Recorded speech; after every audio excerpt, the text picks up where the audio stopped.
Welcome back to Legacy Builders, everybody. Happy New Year. We are officially in 2022, and we are also officially in our relationship series. So, welcome back. We're in a new series, new year. Any thoughts on that?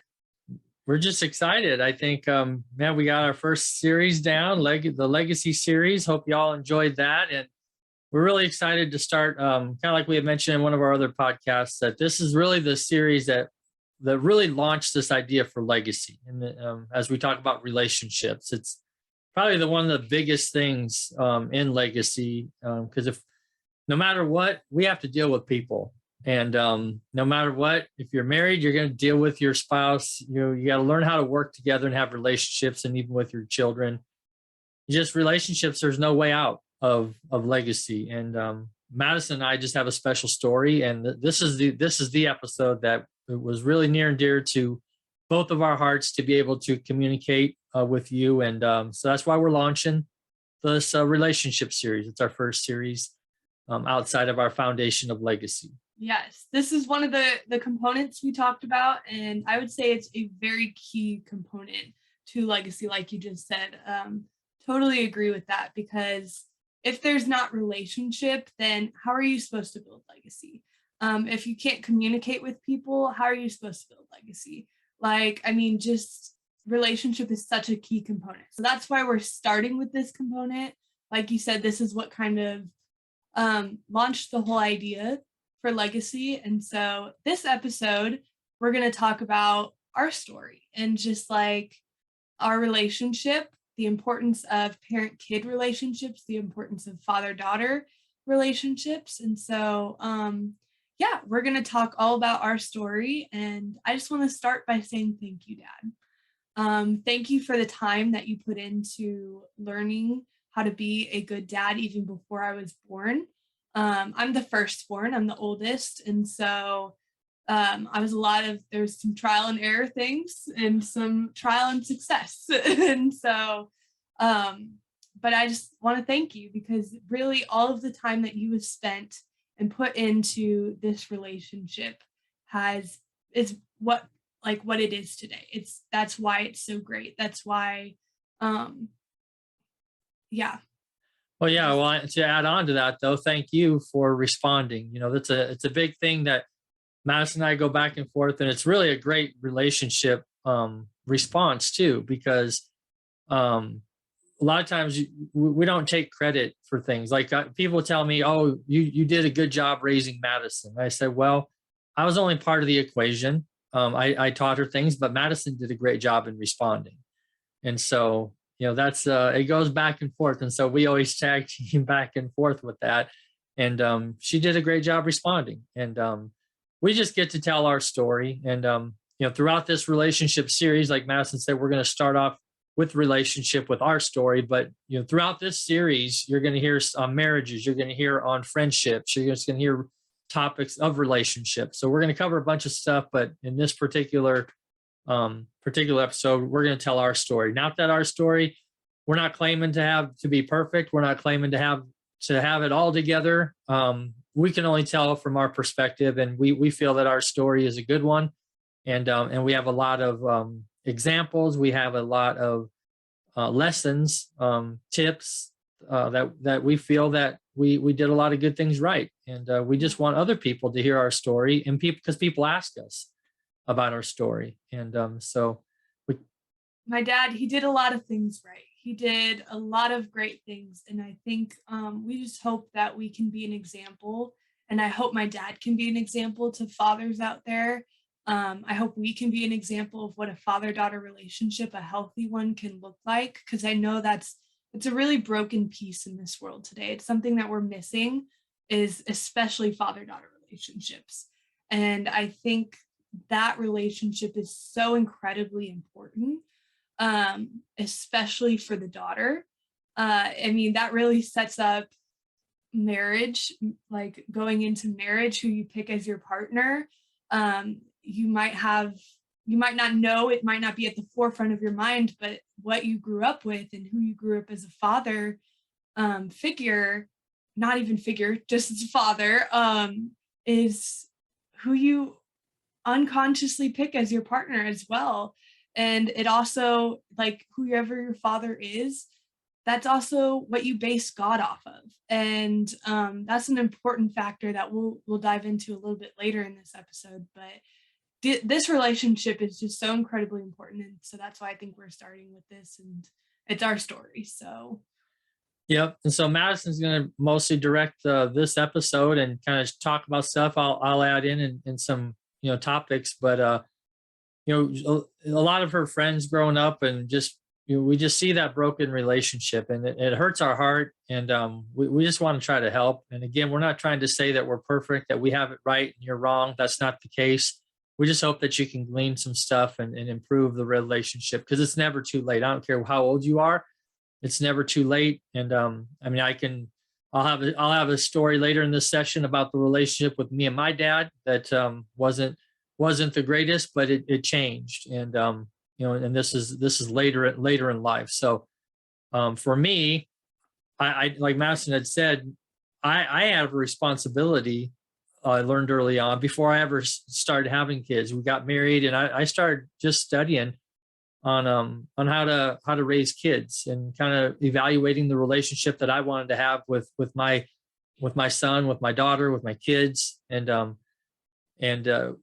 it was different than what I experienced with my dad. And I wanted our relationships to be different. So I read a lot of books. I made some changes. I kind of outlined some things that maybe were lacking in my relationship that I didn't want to have lacking in our relationship. And so I spent a lot of time just navigating some things and getting prepared. And so I was ready to be a dad. And I also knew, like Madison said, that my role as dad, and this is the dynamic is definitely different with a mother relationship, where my role as dad, father, kind of mirrors what the relationship with it would be with Madison and her heavenly father. And so if I am a tyrant and I'm abusive, that's going to be her image of God, our God the Father, and in that role that God plays in our life. And so I knew that I had to also develop a healthy relationship with God the Father, and be that role, be that image. I'm not claiming to be God. Don't hear what I don't hear what I didn't say. But I just know that it's my responsibility to create an environment where she would have a healthy relationship with God as well, and not be a hindrance to that. yeah, but I think that God the Father, like that Father name, is where that image comes from too, because you only know what that father can look like based on your earthly father. We don't get to see God necessarily in the physical. And so yeah, what we have to base off of is who our father is, and what we can see and what experiences we have had. So it definitely mirrors and reflects that. But just know, if you're out there and you haven't experienced a great earthly father, just know that your heavenly father is caring, is full of love, and that, I mean, it talks about in the Bible who he really is. And so just, if you have had a bad experience, know that that experience is not who God is. And it doesn't have to be who he is in your life. That mirror reflection, you can break that, and just have God be your father. Yeah, and that is definitely a disconnect in society, is fathering and or the lack thereof, and not absent father. I mean, I had a dad, grew up. I mean, I wasn't absent, a male figure, but the absent in not all areas, but in some areas of fathering, which I'll go into another story. But that disconnect is there, and that's why it's so important for me. It was so important for me to make sure that there was not a disconnect for Madison, not just with our relationship, but with her relationship with God. Yeah. Well, let's go into our story. We got into some deep stuff, just to ruffle in our spirit. But so let's start with our story, and just I think that what you just said is important, because it does start at the beginning. It starts when you're little. It starts when you're a kid. I don't remember everything from when I was like 1 years old or 3 or whatever, but there is some distinct memories that I carry with me. And a lot of those are you like sitting down and spending quality time with me. And so, like, I remember you playing Princess Memory with me. I remember you sitting down and playing Barbies with me. Um, and even the quiet times of you brushing my hair after a shower or something because I didn't want mom to. Sorry, mom. She was a little aggressive. But yeah, so those times I definitely remember those and those, but then also I think when you're young, it's the foundational elements of parenting that come into it because you are building the foundation of your children when you're young. Um, I don't know if you would agree with that or what your thoughts are on the start of the relationship. Yeah, I mean, in the beginning years, that there's, and we won't go into a lot of the parenting, because we'll have a whole series on parenting. Okay, but there's a, some trust things and some, relational things. Spending that quality time is definitely a key early on in relationships, but there's definitely also a lot of parenting that happens in those first 5 years that are critical in developing that trust and that relationship.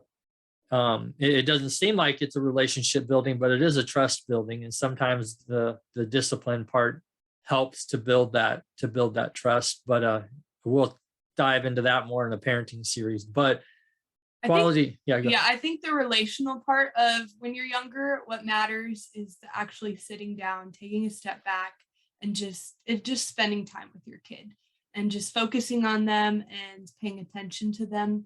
Not all the time, because sometimes kids are like, pay attention to me, pay attention to me. And like, it's like not all the time, but just taking some of those moments and really like having those special moments with your kid.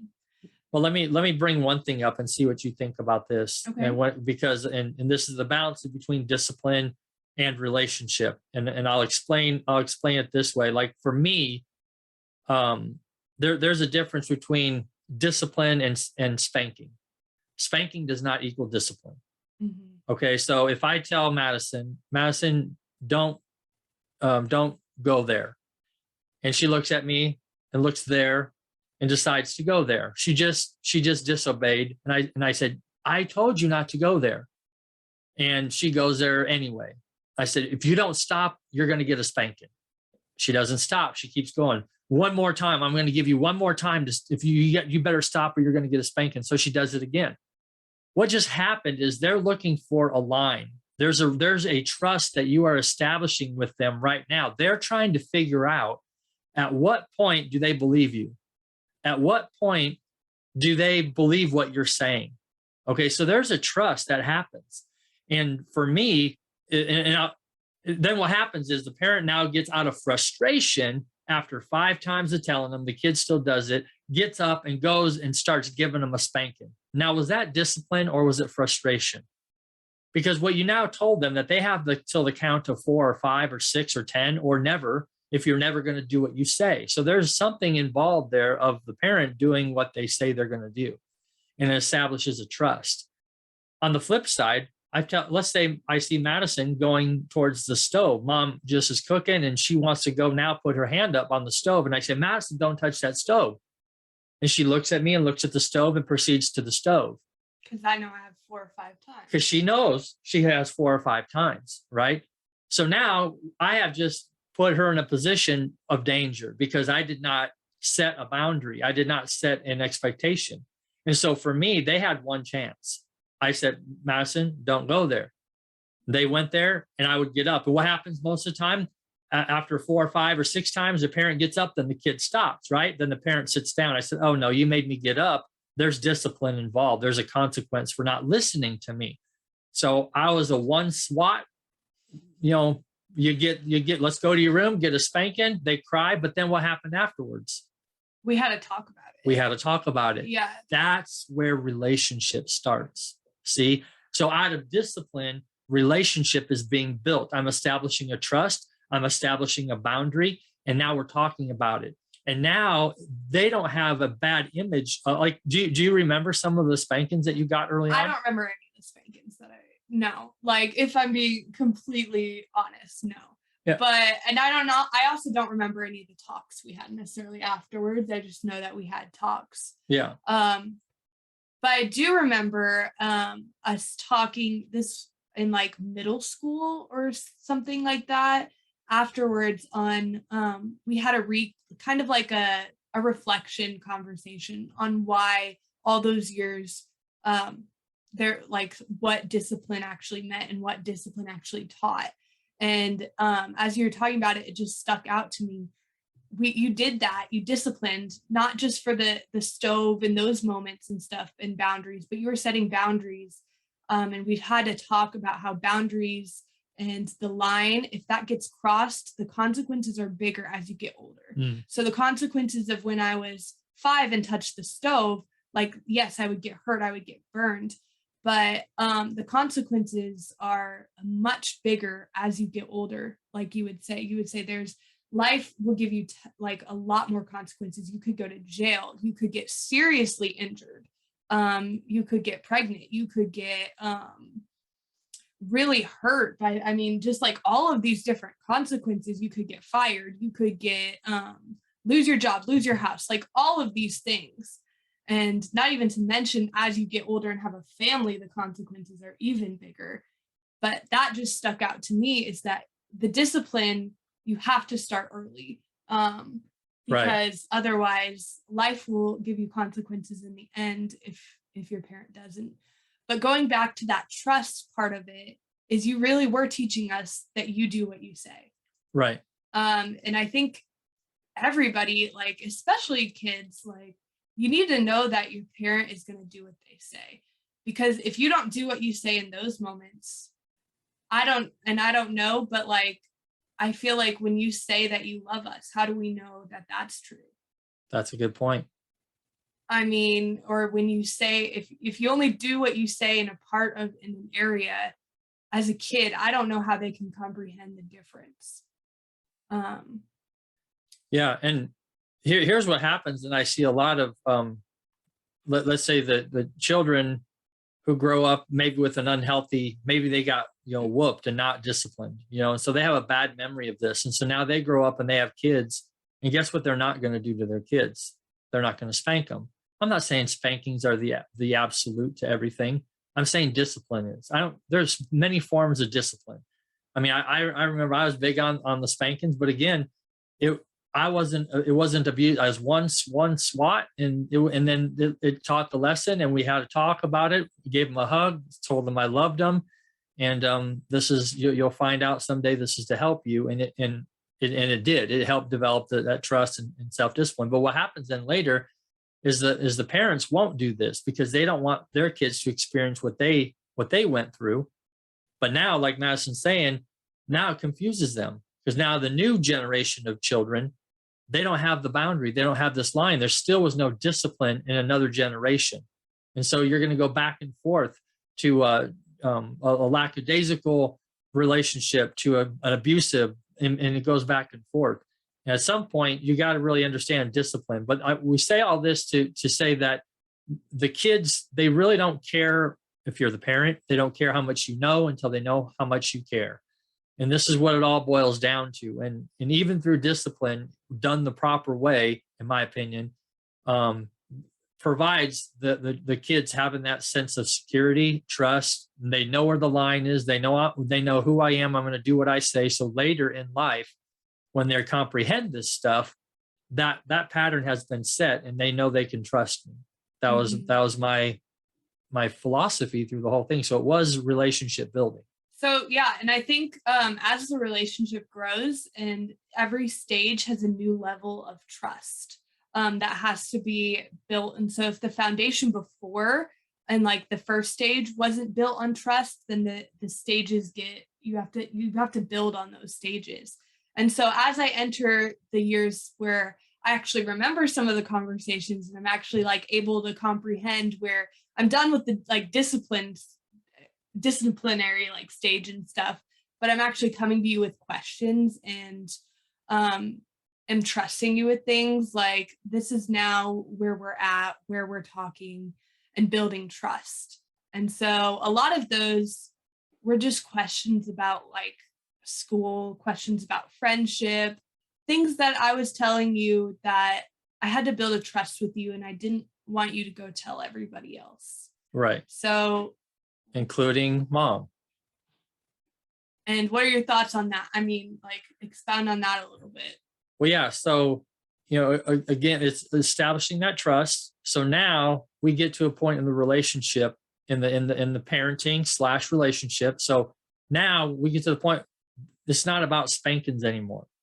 It's not when we talk about discipline, we're talking about spankings. I mean, you reach an age, you don't need to give them spankings. All right. So it sets the early on, it sets the stage for later. But here's what happens later when the spankings don't work because the parents keep trying to do spankings and the spankings don't work. Now they say, hey, you don't go do this with your friends because I said so, because I'm the parent and I said so. Right. And guess what? Their kids aren't going to listen to that. They don't listen to that. But now I set an environment for Madison to now come to me with some questions. All right, let's talk about it.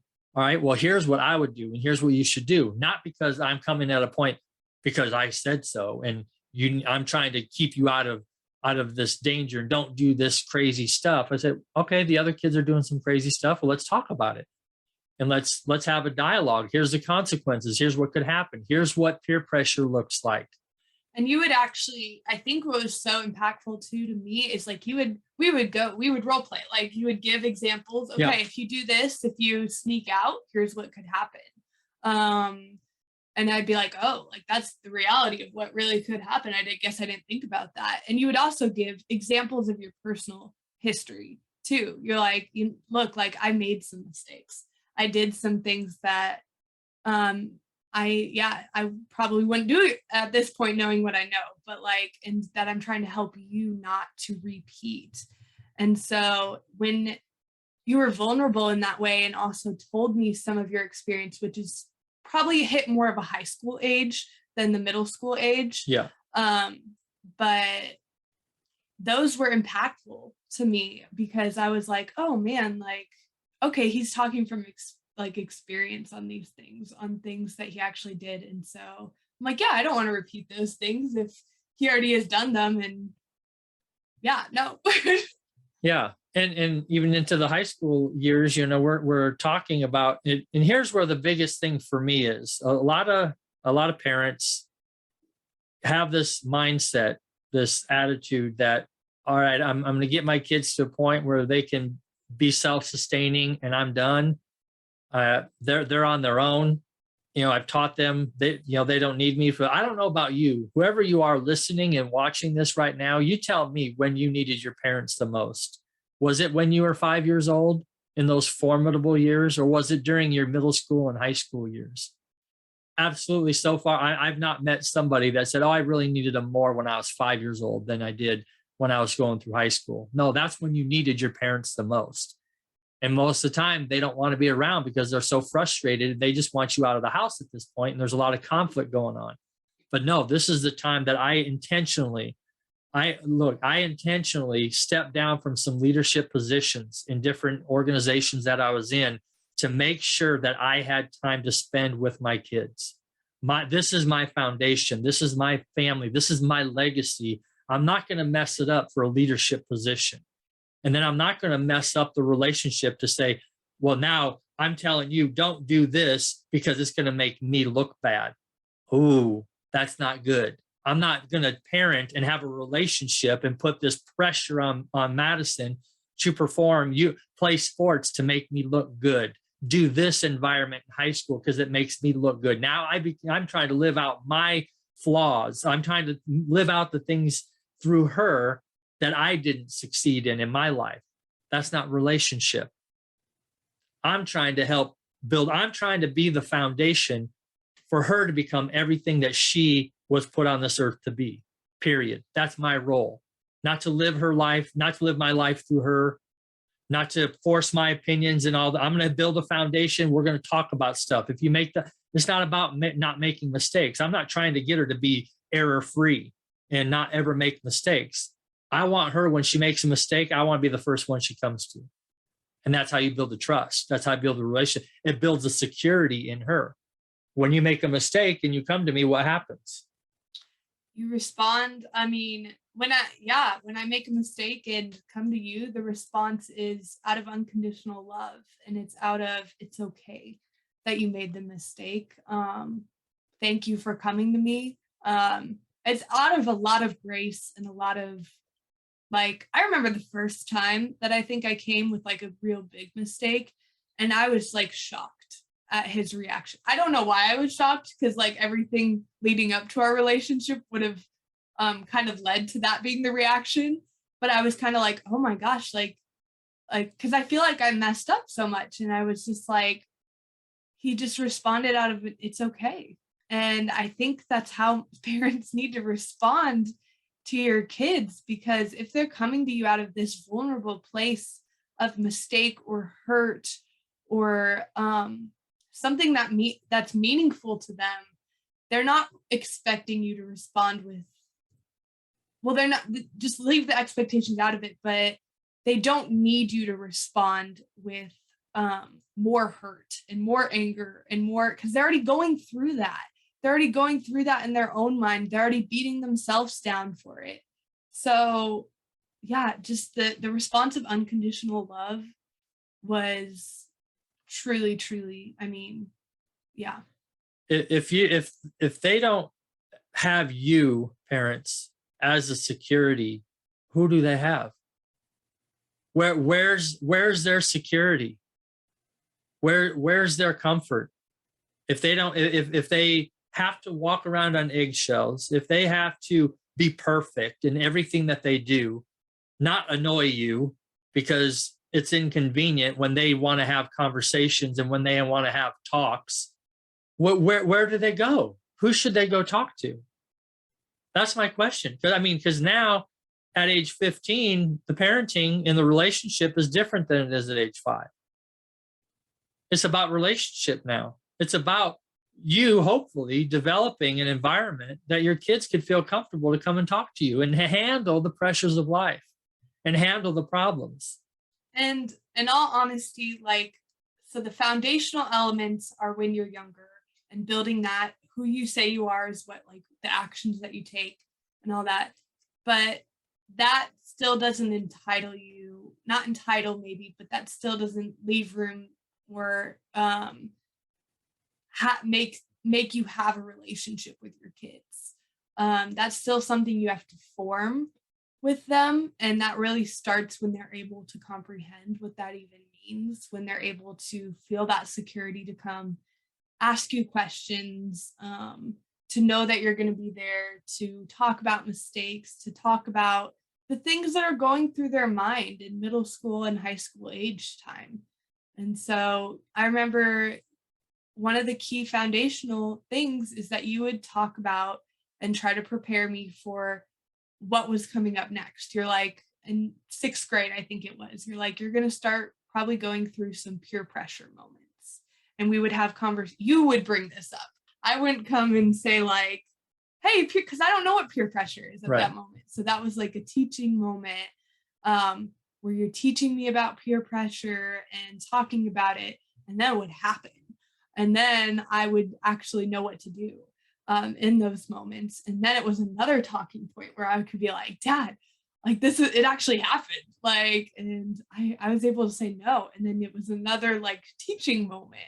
Right. And so those things are all setups for, having those talks, building that relationship, building that trust that, oh my gosh, my dad, what he says and the timing that he said it was so needed. And I'm like, trusting the fact now that what you say actually happened or what you say is true. Yeah, and that was the cool thing. Or, when we talk about stuff and then you go experience it and you overcome it and you come back and you're like, oh my gosh, exactly what you said happened, and I did what you said, and this is what happened. It's just priceless. And let me point out too that for me, and I'm not saying this is just for me. This is my outlook, my opinion, my mindset was I was raising leaders. Okay. So I also wanted to prepare them for life because I felt like it was my responsibility to not just raise kids, but to raise leaders. Okay. And so I didn't put leadership on an age limit. And so I taught them leadership in ways in at their level, at their age, at their level. One of them was like the peer pressure. Is it okay? Can we tell that story? Yeah. I think it's a good story.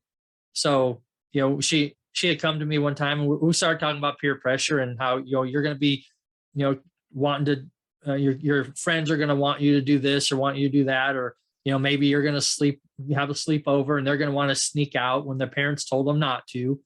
And you're going to have a choice to make. You can go do that. If you go do that, it's whatever, but you could also have a choice to do the right thing. And so she comes back to me and tells me how they had a sleepover and there's maybe about 6 kids there. Yeah, 6 girls or something. Yeah, 6 girls, and there's always 2 of them. Whenever the first 2 stand up and say something, the other ones have a choice. Not like, because now it's peer pressure, right? So now do you follow the 2 that are trying to be the leaders of, rebellion or, troublemaker? I'm not saying they were troublemakers, but I'm just saying they're the ones who are initiating. They're testing their limits. They're testing the limits. Yeah. Right. Okay. And so the 2 girls, hey, let's sneak out.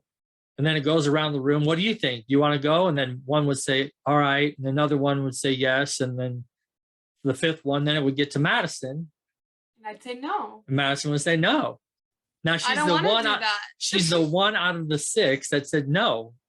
I'm not going to do that. I said, you guys can go. I think I was like, no, I'm not going to do that. And then what happened?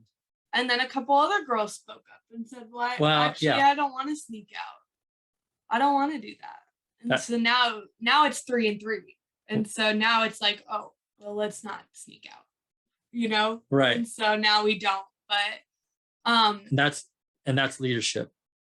That is leadership right there that she experienced. So then she would come back and talk about that. I'm like, see the influence that you had with all these girls. You had 2 that were all of a sudden rallied the rest of them, but all of a sudden a leader spoke up to do the right thing at the right time. But these conversations that we would have, looking back, like, this built the confidence. Because in those moments, if you don't have that prep and that confidence, like, it is hard to say no. Like, right. So you were building that confidence. And then even after, when I would tell you, you'd be like, yes, like, I'm so proud of you. Like, that's great. But yeah, if you don't have that confidence, it is so hard in those situations to say no. So you were so intentional about building that confidence in me to be like, no. And like that security of, yeah, I ruined the night. I ruined the fun. Right. But yeah, I stood my ground. Right. And so I'm like, at the end of the day, I know my dad's proud of me. So what are you like? So, right.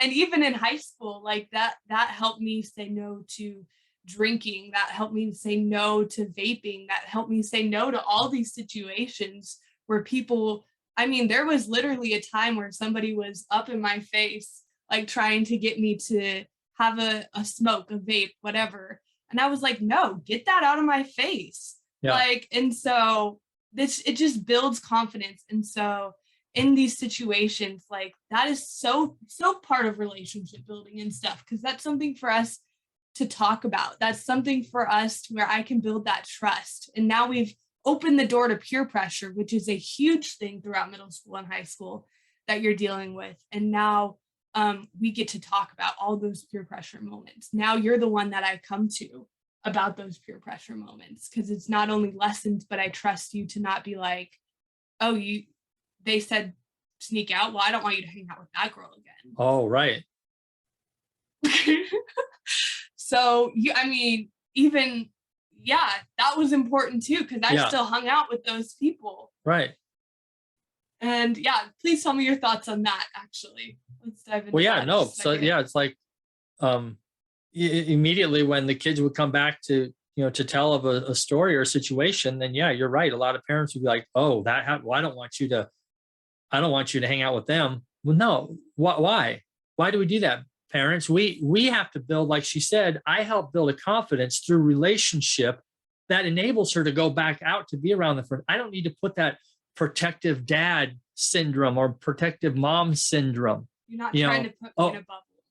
I need to put the app on the phone to make sure you're not going where you shouldn't go. No, I have to build trust. I have to build, like, I got to build a trust that she's going to do the right thing. And if she doesn't do the right thing, I'm going to come back. We're going to embrace, we're going to talk about it, and we're going to send back out, build confidence back up, have a relationship. If there's no relationship, if she messes up, she can't come back to us as parents. There's no relationship. She's going to come back and have to deal with the yelling and the screaming and the disciplining. And I told you, why did you do? They don't want that. No. You didn't want that. Let's just put it on the other way. You didn't want that from your parents. That's why you didn't go to them. Yeah. So why do it to your kids? Yeah. So, and that's like, I get it. We don't know. Here we are. We've learned we've had these experiences with our parents. Then now here we are as we have a family. There's no, I mean, there are books out there, and now there's podcasts out there that you can listen to. A Legacy Builders podcast. That we can talk about this stuff, and you can learn and start to mend these relationships, start to do some things different. I mean, isn't that the definition of an insanity? If it's not continuing to do things over and over and expect different results. If it's not working, then figure something else out. Let's do something different. Let's change the mold. And that's something too with trust and stuff you mentioned in there, the tracker on the phone and like that type of stuff. And I'm not saying that's wrong and everybody's doing that. Okay, do what you got to do. I'm just saying. Yeah. I mean, I see the importance of it too. Like if I were to get into a car crash or something bad happened, you would know exactly where I am. But I had some friends where their parents had like the tracker on their phone, and they would check, like they would go out and the parent would check it like 9 times, and the kid would get notified each time they'd check it. And what did they say? And that did not build the trust in the relationship anymore. I mean, if anything, that shows that you're not trustworthy. And this girl was a great kid. Yeah. But it made her rebellious spirit want to do more rebellious things. And so, I just don't know that is the way to build trust necessarily. I mean, I can see the importance that I'm not saying it's wrong, but I think just check how you're using it. And if it's a tool, like let it be a tool. Don't let it breed untrust. Right. And I've seen too many stories of the parents who try to be that overbearing, protective parent. Then all of a sudden they graduate high school, they go off to college. Now they don't have all those safety mechanisms in, and the parents can't tell what they're doing all the time because they don't live at home.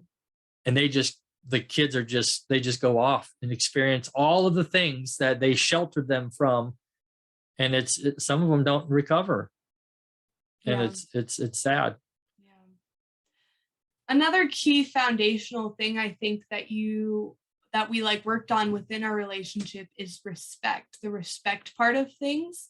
And I think that somewhat goes hand in hand with the trust. But also something that you've always said is like respect is both ways. And hearing that as a kid, I'm like, what? Like you always hear like, you're supposed to respect your parents and like this and that. But you would say that. So talk to us, like what's going through your mind when you say that? Like, what does that mean? Well, yeah, respect does go both ways. And just because I'm a parent doesn't entitle me to your respect. Just because I'm a parent doesn't entitle me to have a relationship with you. That, like you just made mention of that before. It's got to be developed. It's got to be nurtured. It's got to be cared for. Same with respect. You have to respect me because I'm your parent. Just listen to that statement again. Let me repeat that. You need to respect me because I'm your parent. And that's the tone it comes across to. That's the attitude that it comes across to. Who in your world would you respect if they came to you? You need to respect me because I'm your boss. You need to respect me because I'm this authority over you. Does that ever work anywhere else on the planet? But no, because you have a kid, then all of a sudden you get to demand respect. No, I have to give respect. I'm going to develop an attitude. I'm going to develop an environment of respect. And you did. It's relationship. Yeah. And we'll talk like just in a second, just what those like what caused that respect. But on my end, what I found like made me respect so much is that one, you did what you said you would do. Like throughout all my life, you have done what you said you do. You are the same person, whatever room you walk into. That creates respect. And then also there was this example one time you sat all of us down and had these like water glasses, these clear glasses, and filled all the glasses up the same. And you said, at this table in this house, all of our spirits are equal. So I don't get to overbear you. And my mom was sitting there, my dad was sitting there, my brother and me. And so what a powerful example to fill up all the water glasses the same and say, all of our spirits are equal. There is no one less than, there is no one more than at this table. We are all equal here. And I was just like, that's what creates respect. I mean, that's a legacy mindset right there is when because it's true, all of our spirits are exactly the same. And so you don't get to overbear us. And that's creates trust, it creates respect.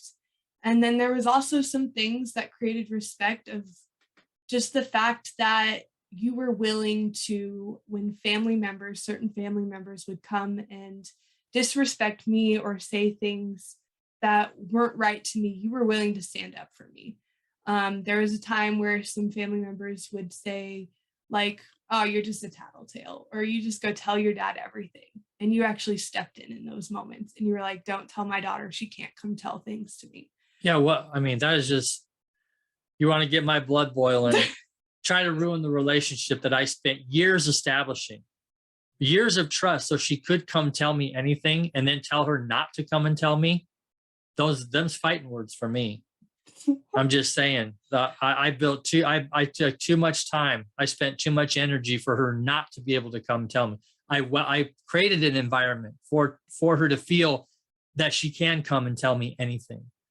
So that created, a respect for me as well, that you were willing to stand up to family members that would say that to me. And so all of these things, I mean, those are some major moments right there but it creates the respect and it creates the trust. And I'll use this example, and sorry, Jody, if this is not meant to offend my wife in this scenario, but I hear this when people say this. So we got to the teenage years, and my wife had gotten an argument with Madison, and she had said, if you don't like it, you can move out.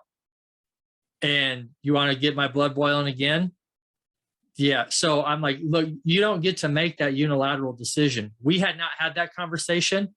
So I'm not in agreement with that. You don't get to just tell my daughter that she can just move out. So my wife and I had to have a little discussion about that, because, you parents, you just don't get to unilaterally. I mean, maybe you can if you want to, but not, I mean, I spent too much time trying to build this. I'm building legacy. We can't just ruin it. I'm not going to just stand behind just because my wife said that. I'm not in agreement with that. Well, and I think too, just because the parent may not like what you say or talk back, well, first of all, you've created, to set the kind of stage, a place where we are allowed to express our feelings. We're allowed to express our emotions, our thoughts, and voice those, and yes, our disagreements as well. And so, maybe in the high school years, like, there was some orneriness and stuff like that, but just because I disagree with you is not a move out of the house moment. And so I think parents just have to be careful with that, of just because your kid disagrees or is finally finding their voice doesn't mean that you're in a wrong place. Doesn't mean that you're wrong. It just means that they're having a disagreement with you, and we just need to learn how to talk through it. I mean, just think about the ramifications. If you whatever, then you can move out. What you really want to send your child out at 16 just to get out of the house? What what trust did that just build with you? I mean, just think before you say some things. Are you trying to build trust? Are you trying to divide and build a wedge in a wall between you and your child? Well, and just to talk, so yes, me and my mom did have some moments in like that high school kind of age. And we're gonna come on and we're gonna have an episode where we talk about, because we've grown our relationship a lot since then. And so you talk about that, and it's not meant to offend. It's just a part of our story. Right. And we've grown a lot since then. So we are gonna come in, we're gonna talk, and I just wanna make sure people know that we are at a much better place than we were in like high school years, me and my mom. So And it is important to bring because you were giving an example of us, of me, or, there's times where mommy would step up to the plate for you, but in this particular scenario, I had to, it built a trust, a safety, and a security for you. Because if I didn't say nothing, where do you go? Who, again, parents, where's the security for your child? Where do they go? Really? Now at 16, they have to, you just put on them. They have to now figure out how to live life on their own outside of your home. You just in that moment think about what's going on in your child's mind, that you just now are threatening to kick them out of the house. yeah. Where do they go? So if I don't provide, if I don't say something and be like, no, we're not doing this, now it builds that she's now feels back safe and secure in this moment. And I think too, there is a very much an importance to the father stepping in for the daughter. In too many situations, I've heard that the mom just gets to kind of say whatever, and the dad never steps in. And so there's never that security for the daughter that the dad's ever going to stand up for them. And I think that is a very scary way to live life. And a very, like, that's not creating a foundation, that's not creating security. And you don't want to set that example for your daughter. You don't want her to go out and find somebody that doesn't stand up for her for marriage. Like, you don't want that to happen. So yeah, I think those moments are very important. And so while you're, and the thing is, like, you guys, marriage wise, like, you work it out and stuff too. It's not right. like a hindrance to your marriage, but it could be a hindrance to your child if you don't step up and say something. Well, it could be a hindrance to the marriage too. And that's, True. so that's a whole nother topic. That's why some guys may not step up and say something. I mean, yeah, it's coming out and confronting at that point in time. Yeah, we had some things that we had to work out, my wife and I, outside of that situation. We had to go back and we had to have some private discussions, and we had to work some things out. And some marriages, they may not be in a healthy position that they could go and work things out. Ours was in a healthy position. She knows she said something that shouldn't have been said at that point in time. We worked it out. We moved on. The relationships between her and I grew. The relationship between Madison and Jody grew. And so the snapshot in time may have looked bad, but so maybe some guys may not step up and say that because the marriage is maybe not in a healthy position. But I needed to make sure that that the relationship I was building with Madison, that statement crossed the line in our relationship, and I needed to be a protector in that moment for her. And I definitely appreciate it. There's some, like I said, and I'm going through all those moments, those foundational, those key moments throughout our relationship right now that have stuck out to me. And those are definitely some of them. And so I think too, on that topic, it's kind of on that topic, but another thing you never did was hold items over us as of, I bought you this car, I can take it away. Mm. Like, you never really did that. And so I know if you did that, that would have it would have put a brick in our relationship. It wouldn't have ruined it completely, but it would have caused a brick in the wall, and then something else probably would have added and stuff. Because also, I mean, it's over time, it's developed where I can come talk to you and have those like tough, I'm like, hey, dad, like, I feel like maybe this statement wasn't said the right way, or like, let's talk about this. At high school age, I wouldn't say that that was really where we were at. And so if you would have said, that's another developing thing. Like, I mean, maybe for some things, but I don't know that I would have come and communicated that right away, and wouldn't have that brick would have just been, we could have talked about it. Right. Um, Well, and then, I'm glad you kind of mentioned that, or you're using that scenario as that would have put a brick in a wall. Like it would be one brick mhm. so far. That we don't already have a wall, and here's another brick on top of this wall. Because I think in relationships, and John Maxwell talks a lot about this in relationships, is that he calls it change in the pocket. But there's in a healthy relationship, one incident is not going to break a relationship. Okay, I mean, if you start to show distrust a second time, a third time, I mean, there's going to be a limit. I don't. Every relationship has a different limit. 3, 4, 5 times between all of a sudden there's a definite change and difference and an impact in that relationship. It's not just one mess up.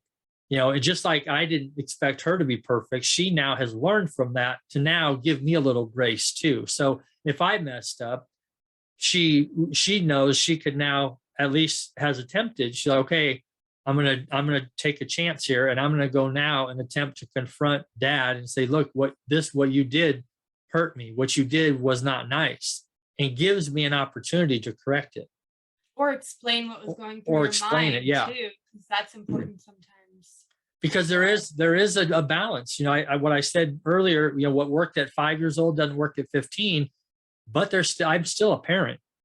There's still some situations that I have to step in, and I can't. I know there's a couple of Which them. we're going to definitely go into that on our next episode, is the Yeah, balance between parent yeah. and um So I like still have relationship. to put on when I have to. I still have to put on dad, the parent hat, and not be dad and Madison friend relationship hat.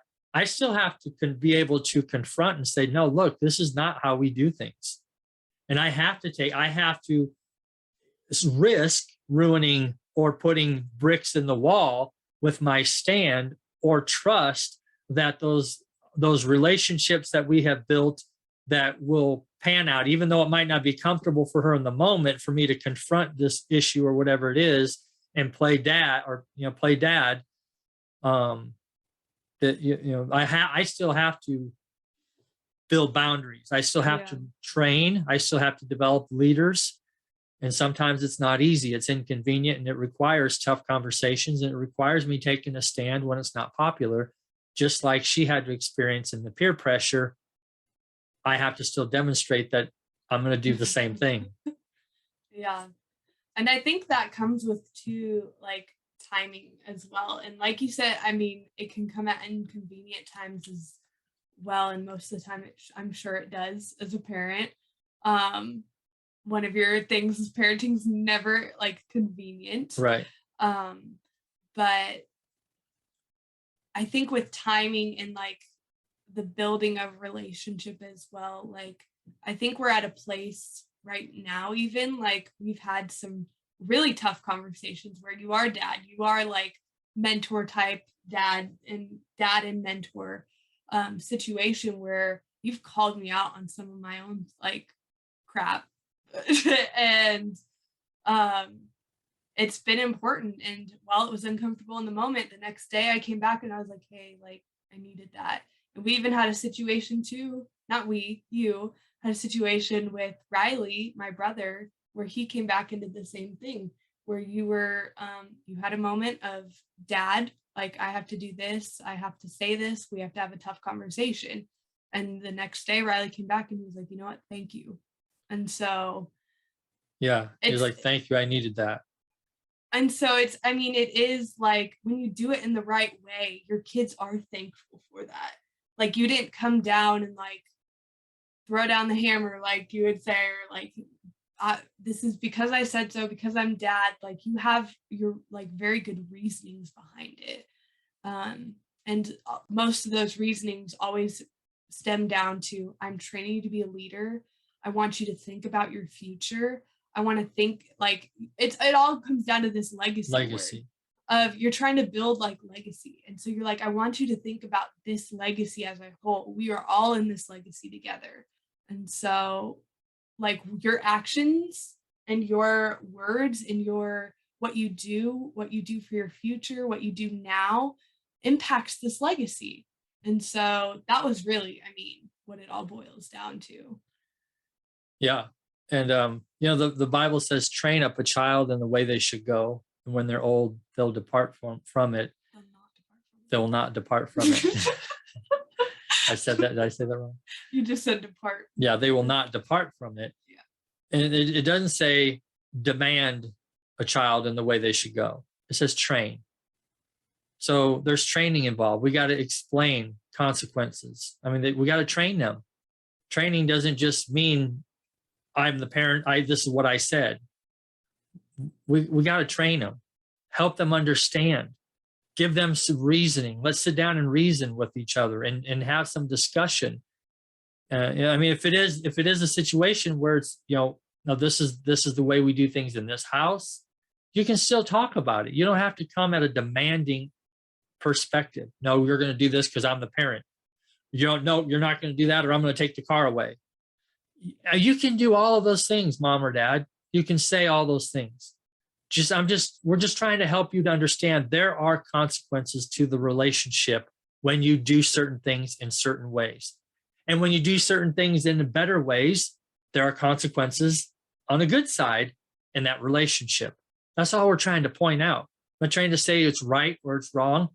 Are you getting the result that you're looking for when you do it that way? That's all I'm asking. Is it working for you? If it's working for you, we keep going. Let's have you on the podcast and you can teach us, how it's going. Let's get you and your child on. Let's talk about it. I'm just suggesting that there's too many parents or too many children who are like, this is not how I want my parent. It's not working. It's not building that relationship. I have too many parents who I have conversation with say it didn't work with me and my dad or me and my mom. So why are we repeating these things that didn't work? Let's just take a time out. Let's evaluate, maybe just assess. I'm training you, mom and dad, how to have a better relationship. Let's reason with one another. Let's look at things from their perspective, not always demand that they look at it from your perspective. Well, and something you've always kept in mind is your perspective at whatever age I'm at. And so I think if a parent were to look back and think about what they needed when they were 16 years old, the perspective shifts immensely. Like if you can just remember what it was like for you at 16, if you can just remember what it felt like and what you needed at 16 years old or 18 years old when you're deciding your whole life for college and stuff. Just remember what it was like for you. Remember what you needed. That changes the perspective a lot. And we get it if you don't know how to provide those needs. We're all in the same boat. Well, there's books to read. There's YouTube videos you can watch. That's why we're doing this whole podcast episode, so we can have people come on and tell their stories and get perspectives on things that you can do differently to change that. So we know that there's no rule book. There's no guidebook or lesson book to teach you how to have these relationships when you're there in the moment, when you're, before you have kids and now, I have a kid and I got to figure all this out. We know you don't get it, but I'm not just going to allow that as an excuse, because there are things out there. And if you really want to make a change and want to make a difference, you can. Yeah. So Madison, this session was probably this topic in our story, in our relationship. We definitely are not going to be able to cover it in one session. Yeah, no. So is there one more thing that you want to cover, and then we'll save the rest for part two? Part two. I think one more thing to cover, I would just say throughout our story, like it's even hard to just sum up our story because it's been so many hours and so many instances. A lot of communication, a lot of conversations, a lot of hard conversations, a lot of good conversations, and a lot of quality time, because that's my love language. And so just, a lot of different things that wrap up into our story and our relationship. And I don't know if I can boil down to one thing. We'll just have to keep going in part two because there's just a lot to cover. Yeah, there's several other topics that we haven't even discussed yet that are going to be really powerful in the next session. Let me just say this though, to kind of conclude or add on to what you just said. Your parenting is never convenient. I mean, guys, I work a long day, and some of the stuff that I do is very physical. I'm mentally exhausted. Sometimes I'm emotionally exhausted. I come home and I just want to go in a corner, play a video game just to tune out from the world. And then all of a sudden my daughter walks in. Hey, can I talk to you? I am not in the mood to talk at that point in time. I'm not. I just want to, but I take my headset off and I put on a smiley face. I said, sure, let's go talk. So I'm going to add to that real quick as well. Parenting is not convenient, but you cannot act like it's not convenient. Right. If you were to tell, you can't tell your child it's inconvenient as well. Like, I mean, we're talking about it right now, but you cannot act and you cannot tell your child it's inconvenient. Right. Yeah. At that moment, she did not feel that I was being inconvenienced. Right. I'm just telling you the reality right now. of where I was at that moment. It's like, oh man, I'm exhausted. I'm wiped out. I'm just relating to you parents that, yeah, you got a lot to do just to provide a roof over their head, and they don't understand it. Sometimes they don't appreciate it. They don't get it. That's not what we're talking about right now. We're talking about building a relationship. All right. We can talk about all these other parenting things and you can feel justified for doing all this stuff, but I'm talking about building a relationship that lasts beyond the moment, that lasts beyond the financial things that you're doing to just keep a roof over their head, keep them in school, keep them clothed and fed. It's tough. I get it. I know that you're exhausted, you're worn out, but your child needs you at that moment. They came to you because you're their security. Who else are they going to go to? Who else do you want them to go to? Because they go to someone else and then you tell them, no, you can't go talk to those people. But they couldn't talk to you. You were too busy. You were too worn out. It was inconvenient. So I'm just expressing how I felt. But in the moment, if Madison at all at that moment felt that I was giving off that this was an inconvenient time, she wouldn't have came back the next time. And that's what she's trying to say. In the moment, I take my game off. I whatever I was doing in the middle of, I put it down. I turned my attention. I said, okay, let's talk. What do you got on your mind? And let's talk about it. I'm here for you. I'm letting you know that right now you're the most important thing in my world right now. What do we got? But on the inside, I'm exhausted. I'm worn out, but I can't let that show. I have to let it show like, I got this all together. I'm your strength. I'm your foundation. I'm your rock. Come to me. What do you got? Let's do it. So I have to be that right now in this moment because that's what she needs. Yeah. And I delivered. Yeah. Yeah. Absolutely. Agree with that. So that's, again, those are the inconvenient times. That's when it builds relationships. Most of the times when people need us, it's not convenient. I can't remember. It's never convenient. Let's just get over that. It's never convenient. And I think that's an overall in relationships in general. Right. Friendships. I don't know about marriages, but marriages, I'm sure there's a lot of inconvenience, I'm sure, but you can never say it's inconvenient and you can never act like it's inconvenient. Because like you said right there, that person is the most important thing right there. Right. And that's how, and again, our story right now, this session is about our relationship. We're explaining our relationship. I have to do that same thing with my wife. I have to do that same thing with my son. I have to do that same thing with my friends, with my clients. I'm building a house. They don't call me at the most convenient times, but at the time they call me, what can I do to help you? I'm here to build your house. What do you need? So I'm just talking, that's just life in general. And it's never convenient. So I think we covered a lot. I think we did in this session. Yeah. And we'll cover a lot more in part 2 because obviously we couldn't get to all of it. I mean, you're wrapping up 21 years of relationship and stuff. Right. 21 years. Oh my gosh. No. So yeah, we'll cover some more in part 2.